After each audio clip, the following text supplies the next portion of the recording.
Yeah, let's yell and clap at the same time. That's too much power. No, let's do it. That's too powerful. It's the exact amount of power that we need to exude. You're gonna be recording this and you're gonna be like, no.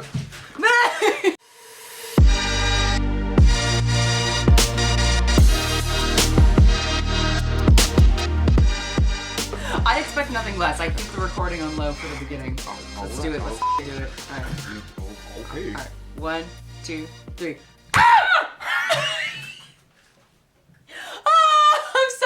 Future Lindsey. Oh, I'm sorry. You did that to yourself. I did. That's the sad thing. I did. All right. Well, today we're going to be talking about sustainability in ceramics, and we're doing this because one of y'all fantastic listeners has asked us a question, and we love answering your questions. We do, even though we're not the best people to answer them.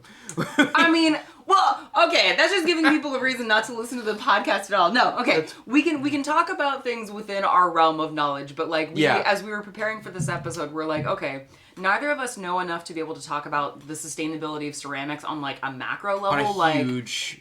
like where are the like materials coming, like is the like what is the CO2 impact of mining feldspar? Yeah, versus mining like wollastonite. Like we don't know that. Yeah. So we're gonna be focusing a little bit more on like, okay, you as an individual potter or ceramic artist in the studio, what are some things that you can do and what do we do to kind of keep sustainability in mind with ceramics? In the studio, at least. There's a bunch of... It's very strange to me that there's a certain amount of things that people...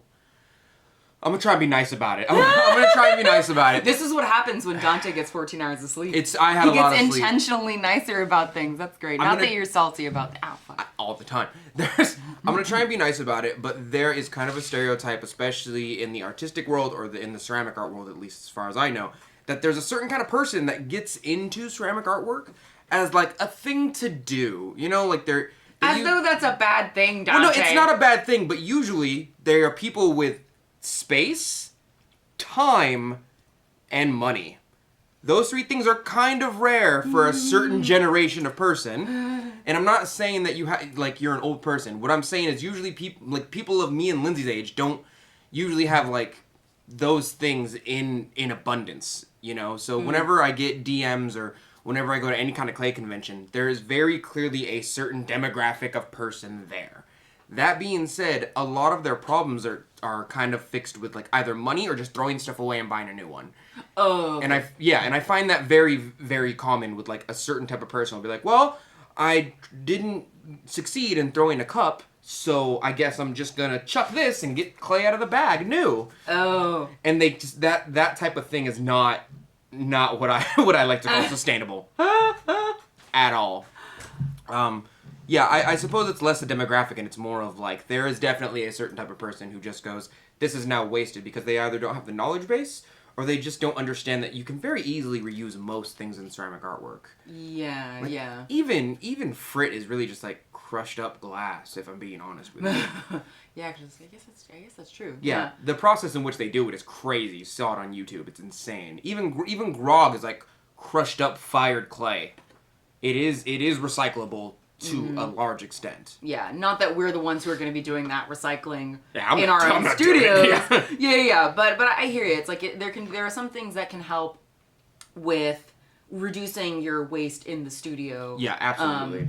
That are manageable for the average. For what we do. Definitely. Like for example, I am a very, very large believer in recycling your clay. Even if you're mixing different clays of the same cone body, let's say you have a cone 5 whatever and you have a different cone 5 whatever, even if you want one or the other clay, mixing it to make a new amalgamation of clay is totally fine. Experiment. Don't throw out your clay, recycle it. It really just takes a little bit of water and a blender.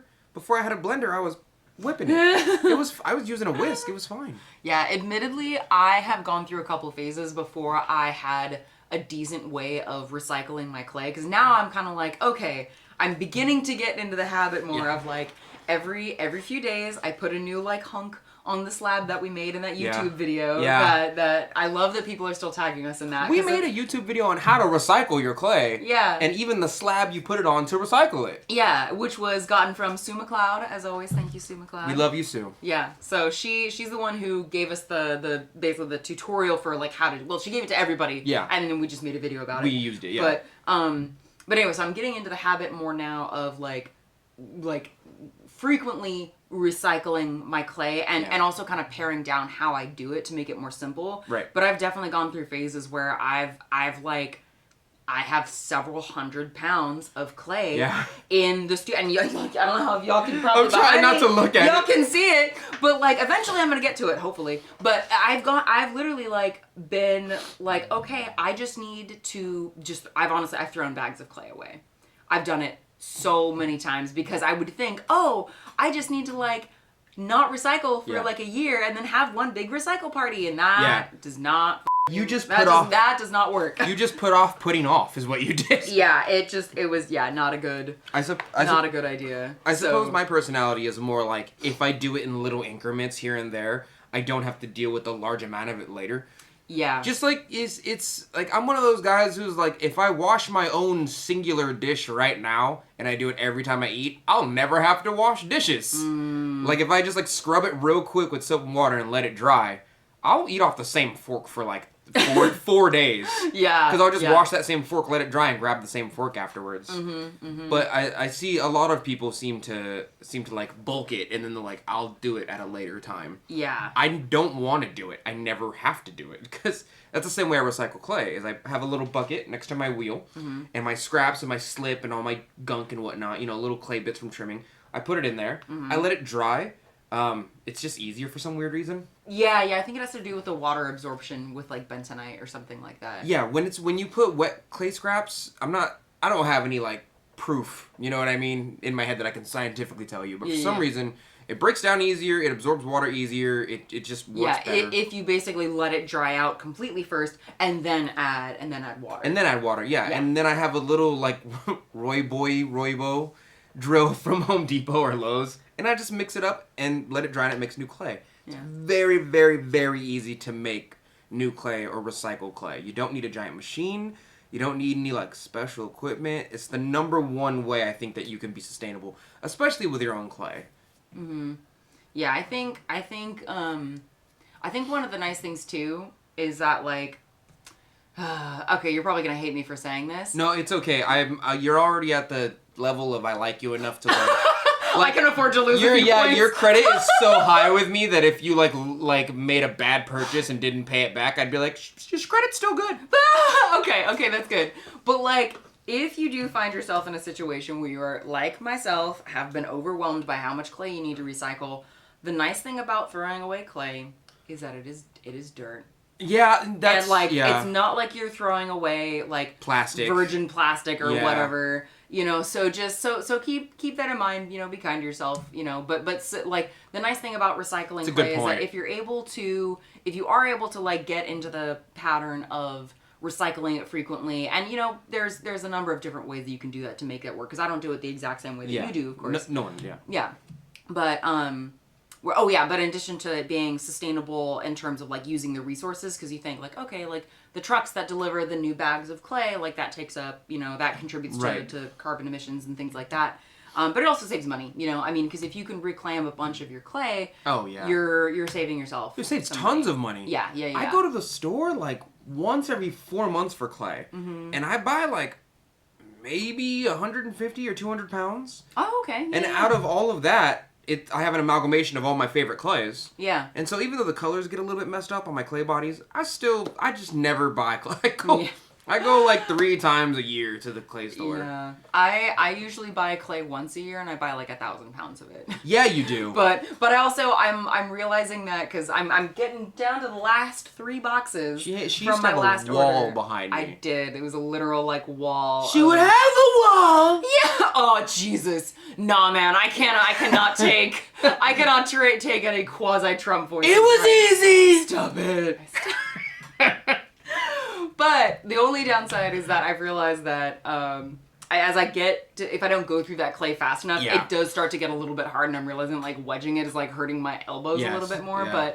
But okay, so we kind of talk. Oh, last thing too. Yeah. Is that since we're not really going into the details here about like how to recycle clay, because that is, at least I think for the both of us, was one of the biggest things that we thought of in terms of like sustainability was recycling our clay. So you have a full-blown video on recycling clay. Okay, so folks can... I have a video on recycling clay, and then in which I use a plaster slab, and then we also have a video together of us making the plaster slab. Okay. Which both of them are super easy. It's like underneath $100, really. Yeah. Okay, so folks can go to that and like look up if they, because Do we link it in the show notes, or do we make them do the work? Ooh, I'll try and link it in the show notes. We'll see if Future Me does it, hopefully. You might have to do the work for it. So what are some other sustainability things that you think of? Because I think, like, well, I guess I'll just say it. Both of us immediately thought of, like, packaging and shipping. Yeah, so I will say that. How do you navigate, like, environmentalism and sustainability with your packaging? So I do have Ranpak, which is a 100% recyclable paper form of packaging. Mm-hmm. But I will also say I do still use packing peanuts, which I should not be using. I will straight up admit, even though I do it, I should not be doing it. Mm-hmm. That being said, a lot of people are like, oh yeah, they just get the peanuts. There's like actual nut shells. Oh yeah, that you can use for. Mm-hmm. No one likes those. No one likes those. They don't work, and my pottery broke for like a month straight with me just testing it. No, it's the packing peanuts. Even though there is a more sustainable way to pack stuff, that doesn't immediately mean that it's more efficient. Like, it's just not. And if you're shipping anything during the winter, they get wet way easier than packing peanuts. Ooh. They soak because they're more porous because they're organic, versus packing peanuts, which are like, I don't know if they're plastic or foam. And they have more cushioning. They have more give than literal nuts.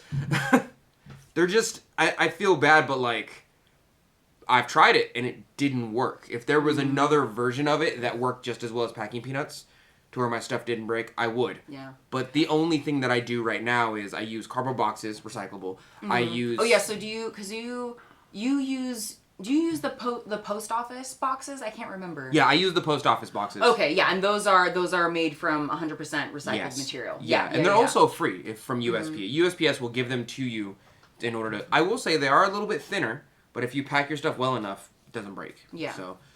So you use for the boxes, you use the USPS 100% recycled boxes. Yes. You use Ranpak. Could you go into detail a little bit about that for folks who may not know what that is? Yeah, Ranpak is like this very thin piece of paper that's honeycomb shaped, and the honeycombs bump up against each other, so they give it space to absorb a little bit more energy. Mm-hmm. And it's also buffered in between like a very thin sheet of white paper. The entire thing's paper. There's no bubble wrap involved. Is the white paper recycled? It's all recyclable. Okay.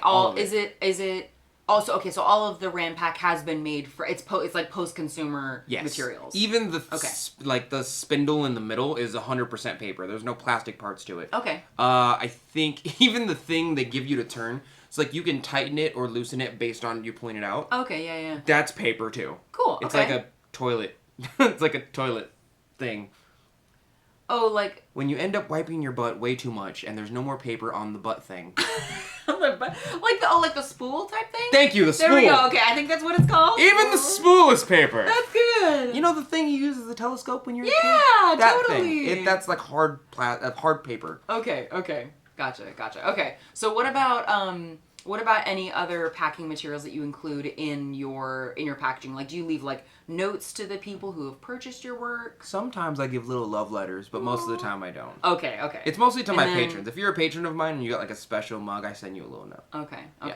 But most of the time, I don't get any cards, nothing like that. Okay. There was something else I was gonna ask. Oh, do you put like the packaging slip in there as well? Like, so, okay, so on Etsy, basically what happens is when you when somebody like orders something and you can print out the shipping label, and then also the essential like a copy of their order form to be like, hey, this is what you ordered, this is what's going to be in the box. Oh, and it's like a receipt basically. No, I don't do the receipt because my receipts are essentially just online. I can pull them up and print them and give them to them anytime. Gotcha. But because for me that's just a waste. Anything that's redundant, I try not to do. The only other thing that I would say I could very much cut down on is I have a printer and it's a sticky, like a sticker piece of plastic. Oh, okay, yeah. And I peel it off from the paper and I put the paper on the box, and that's the address and the barcode and all that. Right. But the thing that it comes off of is technically like this filmy plastic. Yeah, because it's like a sticker, but it's basically a sticker. Yeah. Yeah. And there's no, I mean, I don't know of a way around it, but I use the small one, so mine's like maybe that big. Oh, okay. The USPS lady hates it. My mail lady hates it. She's like, I wish they were bigger. And I'm like, look, as long as your item, the gun in your hand, can scan it, we're good. Yeah. And for our listeners who didn't see the hand shape that Donte just made, it's like what? Like the size of like an orange? Yeah, I would say it's a little bit smaller than an orange. It's in a rectangle shape, but it's about the height of an orange and maybe like 3/4 the width of an orange. Okay. It's not big at all. You know what? It actually looks like this, if you can see it on camera. Our poor listeners. Y'all aren't second class. Yeah. I promise. You're not second class. You just get half of the input. No, that's not true. That's not true. I think we still do a good job of hitting both. But yeah, I ended up putting a decent amount of time into figuring out how to do like as sustainable packaging as I could. So I don't actually use packing peanuts. I use craft paper that's 100% recycled. Oh, and right. I basically just I use like if I'm packing 1 cup, I use probably 1, 2, 3, 4, 5, 6. I use like 7 sheets of paper. Has that been working? Yeah, it works great. I haven't had issue with breakage in a long time. But what I do, which is not great, is I use. Said do. I do. Sorry. Oh no. That'll go on the reel eventually that we do of like weird ass noises that the both of us have made. We're so sorry. Crap, what was it? Oh yeah, so I do use bubble wrap. Yes. The bubble wrap that I use is made from 30% post-consumer materials, and I get it from Uline. Right, so it's the green one. It's the green one, yeah. So the craft paper and the bubble wrap I get from Uline. I see. And then the boxes I use, the USPS boxes, that's 100% recycled paper. Yeah. I shop from Eco Enclose for some of my other things, so it's for our, well, I guess everybody. Oh, I can just link it in the show notes. What? Anyway, Eco Enclose is a company that has like really, really good. Sorry, bastard. I'm all looking down. You're making fun of me. I'm sorry. No, you're good. You're good. They have a lot of environmentally friendly packaging stuff. So I actually buy their biodegradable tape.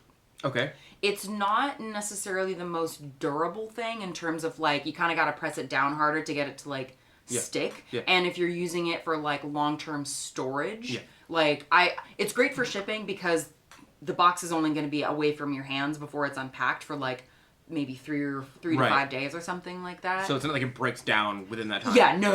It's just that like if I were to package my family storage up in the garage, I may not use that tape because it's not as durable, but it works great, and I feel a lot better about like not adding that kind of plastic. Yeah.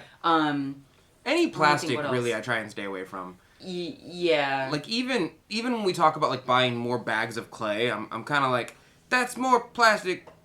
Yeah. I want to stay away from that. Yeah. You know. We can let me finish. Let me talk more about myself and my packaging. No, you're good. Sorry. And because I do think that's an interesting point that we should carry on about. Yeah. But just so I can thematically fit this in one chapter. Yeah. So I got the USPS box. I got the craft paper for like. You're talking about the tape. Yeah, for void fill. I got the tape. I do bubble wrap, which is the 30%. Right. And then I do for my receipts and my like notes that I give to my customers who like in my little like love notes as you call them. The envelope that I use is recycled craft paper. Okay. But the paper that's on the note inside and the receipt that I print out, those are all like new paper. Paper in general, I feel like is I'd much rather use paper than plastic, period. Yes, but if you can use the recycled paper, that's better than using like fresh paper. I wonder with the tape option, right? Is if I decide to try and use the type of tape that you use, right, and it's not as sticky, will I innately try and use double the amount of tape in order to safely package my stuff up? I don't think you would need to. Okay. Because, like, Because for Scotch, I'm just like, done. Yeah. Like one line per angle. No, you can still do one line. Okay. You can still do one line per angle. Okay. It's just that you kind of got to like press it down a little bit harder, but like I don't know. Yeah, to me, yeah. that's like a minor that's fine. thing. But I do have, if you want to take one home today, I'd be more than happy to like give you a roll to see how you like it. I might try it out. Yeah. Like doing a tiny bit more work to be a little more environmental doesn't really hurt me or my bottom line. But like I just use Scotch tape right now, and the Scotch is just like it's strong, it's man. Solid, yeah. I get stuck on me, and I'm like, that's gonna be there for a week. And if you peel it off fast enough, you're like, there goes the hair. Yeah. That hair is gone. Cheaper than waxing. Where? Oh God! Screw that. Sorry. Screw that. Oh my God. Yeah. Yeah. It was kind of funny actually. I'm glad that we're talking about this today because last week, somebody had asked me about. Oh my gosh! It was something to do with like packing stuff and like. I think like where I get my boxes or something like that, and she wasn't necessarily asking like as an environmental thing. She was kind of just curious about the process. Yeah. But I wrote her back this hell long message being like, "This is all the things that I do to try and be sustainable." And she was like, "Whoa, like this is great." And I'm like, "Yeah, sorry, I know that was like a long message, but like nobody ever asked me about this stuff." And I put a lot of like effort into like and money too because it is cheaper. Yeah. Most of the time, I think it is cheaper to buy like. The plastic stuff, so sometimes it does cost a little bit of money, so it's nice to like have the opportunity to talk about it because it is so important, even though like yes the on the macro level of recycling and environmentalism, there's only so much that we can do as individuals, even though we've been sort of culturally taught that it goes down to the individual. No, you could use the word brainwashed. You can use the word brainwashed. Companies be like, it's your fault. Shut up. Yeah, because they don't want to be regulated. They don't want to, But I find I like being able to do things to try and be more like environmentally sustainable. So anyway, I'm glad we're talking about this. Yeah. Well, it's for me personally, it just so happens that all the things that the less dependence I need on a system, the stronger and more dependent I feel on myself. You know what? Like the more independent I feel. So like I don't want to keep going to the store to buy clay, so I just recycle my clay, and my brain goes, I ain't going to the store. Like, I'm not going to spend more money on a thing that I could very easily make myself if I just have these 2 pieces of equipment and a little bit of time. Yeah. Or, like, making your own glaze is a large one for me, not because you're not, like, wasting tons of plastic bottles. It's more because I get to control what's in my glaze. But that helps me on 2 different fronts, right? I'm not buying more plastic, and I get to control my medium more to express myself as an artist. Yes, I will take that all day. It takes a bit of training, but, like, once you got it, you got it. Yeah. I don't know if that one's as environmental as I think it is, because my brain goes, well, I'm not buying plastic. Yeah, I don't know. I mean, I think it's, like, for that one, I don't know as well either, because I can point to not buying more of like the small bottles of glaze as being more environmentally friendly. I don't really know. I don't know. Excuse me. I don't know about. Yeah, for like mining the materials, I don't know what the impact of that is. But I mean, even just not like buying more of the small containers is a good thing. I mean, I think there's like one glaze that I'll still like regularly buy because I haven't put in the time to learn how to make the version of it that I would want. But it's saturated gold. Yeah. From, what is it, Amico, I think? I agree with you. I think that's a Potter's Choice one, or if that's... Yeah, I think it's a Potter's Choice. No, I agree with you, because I have that same issue where, like I'm good enough now with making my own glazes to use a glaze and understand they probably did this thing in order to get it. This is the colorant they used, this is the pigmentation they used at this percentage. I know that I can make it more glossy, I can make it melt more, I can change the flux and stabilize and all that. That being said, every single time I look at Fire Brick Red, my brain goes, I want to make that glaze, but I don't want to use mason stains. And I know you're using mason stains. What's the problem with mason stains? I don't want to use mason stains. Oh my God. It's a challenge for me. Okay, alright. I just don't want to use mason stains. And so every time I try and make that specific color, I'm like, I can make that base all day, every day, no problem. Yeah. I can't make that color without mason stains. Yeah. It makes me so angry. That's so funny. So I have to go buy Fire Brick Red all the time. Yeah. Yep. So we were talking earlier about grabbing or reusing like plastic bags for when you recycle clay. So yeah, do you want to talk more about that? Yeah, what I usually do whenever I buy clay is that I save one of the bags, because when I recycle my clay, I just put it in that same bag. Yeah. Like, I don't like to or need to put it in a different bag. You know what I mean? Yeah. That being said, since we were just talking about this the other day, using the bags that you get your clay in to cover your greenware not good. To keep it from drying out. Don't do that. Yeah, that we don't necessarily recommend. Garbage bags are fine. Big garbage bags. They're better, actually. Yeah. Because they're not as stiff, and so they form over your stuff a lot better. And without deforming it. Way better without deforming it. And like it happens to a lot of beginners, I think, is they make like a cup, right? And the teacher goes, cover it in plastic, and they go, oh, okay, I know where some plastic is. And they get like the stiff, hard dome, and they go, Bink. And they just put it over the top like a little like fern, like a glass dome, like tons of air holes at the bottom. Yeah. They can't form it around it. It's bad. And then they're like, my stuff dried out. Yeah. Stop it. Yeah. One of the things that I find funny is that like with people reusing things, is there is like this unspoken cultural thing with ceramic artists, I feel like, where we all just love the buon talenti gelato containers. Yeah. Those, oh my god. Okay, it's I know. Weird. Okay, I'm gonna grab one. Don't grab one. I'm gonna grab one. We all have these. We do, but like, if you eat ice cream, you have these. Anytime. Especially like first world potters. Yeah. Have a lot of these. Oh yeah. But like, buon talenti. Or, I guess it's just Talenti. I guess it used to be Buon Talenti. But anyway, Talenti, sponsor us, please. Seriously. Because it's like, they're just... Talenti, if you send us ice cream to eat on... Lindsay's about it. On cam, we'll do it. You ain't even got to sponsor us. Give me ice cream. I mean, why not both? Yeah, both is fine. Yeah. But, like, also ice cream. That would be pretty great. But, I love that there's just, like, this universal thing.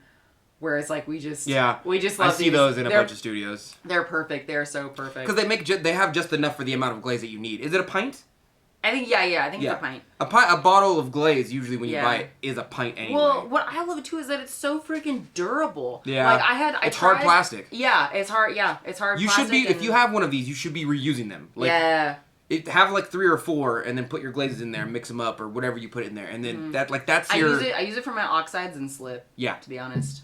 But that's like, if I have one of those, that's my red on oxide container forever. I'm not buying more of them. The amount of plastic you buy is...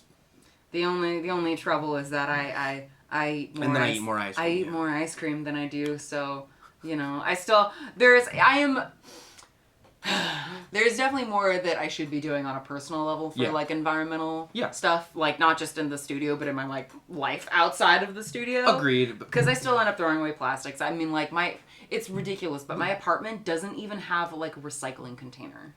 It sucks. Recycling is bad. I mean, recycling's not bad. It's just it's given up. Like, the recycling corporation, or the thing that recycles for us, the system has just failed, and so more needs to be done than just recycling can do. I know this is a ceramic art podcast, but we need to stop pretending like the individual responsibility to recycle is what's killing the earth. It's really companies who are just dumping junk and not being regulated, realistically. And the only way to fight them is just not buy their products. And then you have to research which products do what, not buy them, and it's it's more complicated. It's gray than it, Yeah, there's a lot of different ways that we can put pressure on those companies to do that. But anyway, that's a whole. It's like any soda you drink ever is probably one of those companies. Yeah. Unless it's very, very, very special soda. Yeah. Yeah. Yeah. But yeah. Okay. Are there any other recycling things that you or sustainability things that you can think of? Not personally for myself. I would love to hear some comments for sure, because I'm sure there's somebody yelling at the YouTube video right now, like, why did you do and that? The podcast, Donte. Yeah. Don't forget about the podcast. It's now there's I forget that this is the double now. But I'm sure there's people who are like, what about this? And I'm just not thinking about it. Yeah. I'm kind of in that same boat. Because I think that there's also like the thing to keep in mind is that, like, there's always more that you could do, but you also got to factor in, like, time for some things. Like, I've had some folks say that, oh, like, why don't you, like, because, you know, when we do, like, link day or something like that, when we break our finished glazed pieces that that need to be smashed, you know, some people will say, like, oh, like, why don't you save those and, like, make them into a mosaic tile or something like that. And I'm just like, you know, I could, but it's like, how do I want to spend my time? So it's also, like... Will you buy that also? I guess that's, Because the answer is no. Yeah, most of the time. It depends. It depends. But my point is that, like, as you're figuring out how to best, like, develop a sustainable practice, I feel like there's 3 points where it's like there's the time it takes, there's the money it takes. Is the juice worth the squeeze? Yeah. And I think it's okay to not necessarily always feel like you have to be like 100% sustainable all the time every day, because that's a lot, and baby steps are better than no steps. Absolutely. Recycling your own clay, if anyone's not recycling their own clay right now, just starting that process is better than... I ran out of battery. It's okay. I have an extra battery in the car though. Oh, okay. So it's okay. We're live again. We're live again. Are we technically necromancers now? Because we're live again. Dante's camera died. Yeah, it did. Okay, so anything else that that you can think of for sustainability?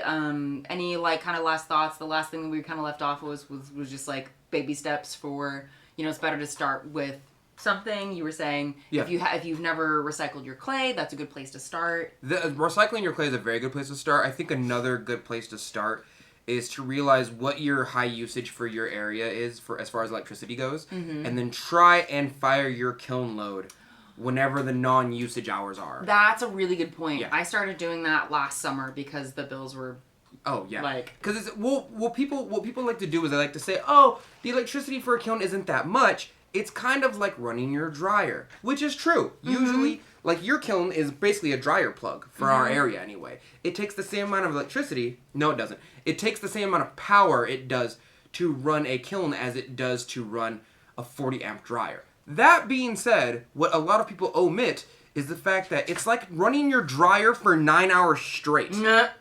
That's what it's like. Does it take the same amount of power? Yes. The same amount of electricity? Those are not the same.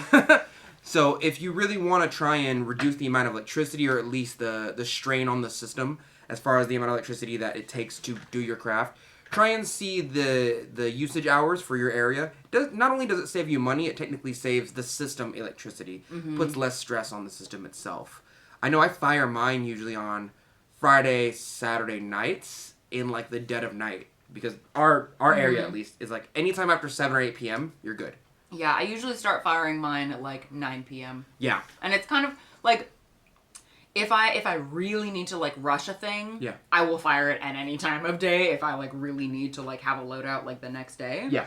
But yeah, for the most part, I do the same thing, because after, I think it's like, like after 8.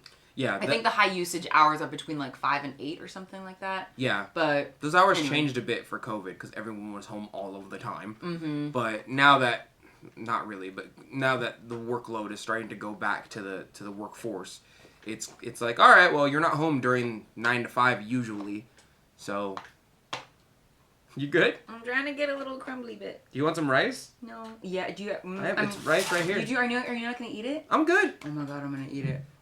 I'm actually trying to eat healthy too. Like, this has no milk in it. Oh my god, you're right. Good for you, dude. This is also very low sugar. It's kind of ironic that we're talking about sustainability when we're eating from these, like... Cardboard. I don't even know, like... Those are recyclable. Yeah. But are they made out of recycle? I don't know. I do not know if they're made out... That's also two different factors. Like, is something recyclable, and are you going to recycle it? Versus, is something made from recycled material, and I suppose are you going to recycle that too? But those are definitely two different factors. Like, I think a large portion of it for me personally is to say, like, what can I repurpose this for? It's like I just started messing around with like planting food, right? Oh yeah, in my backyard. A lot of people were like, you can just use like little like cardboard, like these kinda like milk cartons, the paper ones. Oh yeah. Plant stuff in there, root it, take it out when you're done. Because otherwise you got to put it in like ceramic or glass. Oh, okay. And what are you gonna do? Break it to like get it out? Oh, yeah. Right. So everyone's like, any extra terrible paper things you have around the house, just use that. And that's another, like, oh, I don't have to throw everything away. Yeah. I can just reuse it. Unfortunately, there's a point where I have to stop buying that item because I have too much of it to reuse. Yeah. You know? That actually reminds me, and maybe this will, like, as a little, like, last note for folks. Yeah. NPR has a podcast called Throughline, and it's, like, their history podcast. They have an episode that talks about the history of recycling, and it is fascinating. Dude. Because, like, people literally, they had to, like, literally do public education campaigns to teach people to throw things away. Yeah, oh yeah. And it's weird. So like, as we're discussing, like, reusing things and stuff like that, like that, and it's like, I don't know, 45-minute episode or something. So listen to it. It's super interesting, and I'm gonna put this in my face.